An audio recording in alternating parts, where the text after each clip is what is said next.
As a young teenage boy, I pretty much thought I had everything in control. I thought that I was a good kid. I had made my parents proud. There wasn't anything that I really felt like that I had offended or done anything wrong to anyone. Everybody liked me, and it was actually while I was working at a local grocery store that I became acquainted with the fellow that was a butcher there. Turns out that fellow happened to be going to Lexington Baptist College, and he was studying to become a pastor. And it was one evening after we had got off of work that he asked if he could just share with me some things, and I was open to that. And I'll never forget that moment. We sat in the front of his Camaro, and he shared the gospel with me. He shared John 3:16, and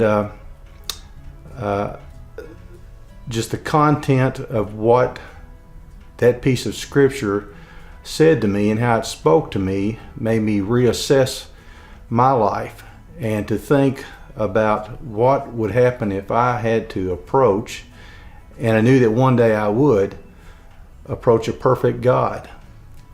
And I think in a sense of denial, I wanted to prepare myself and do a self-assessment or self-evaluation of my life. And I realized that I had some things in my life that I needed to take care of. And he explained to me that those things I couldn't necessarily take care of.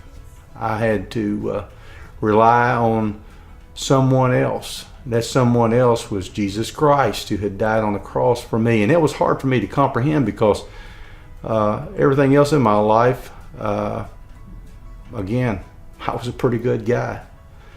I hadn't done anything wrong. And he prayed with me that night. And I was still denying the fact that as good as I may seem to everybody else, and as good as I may seem to myself, I was a sinner. It was after it was after Sandy and I realized that we wanted to spend our lives together.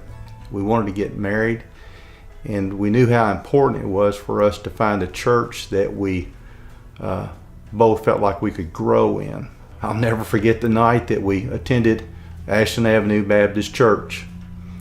And the things that were being preached that night, I didn't fully comprehend and fully understand.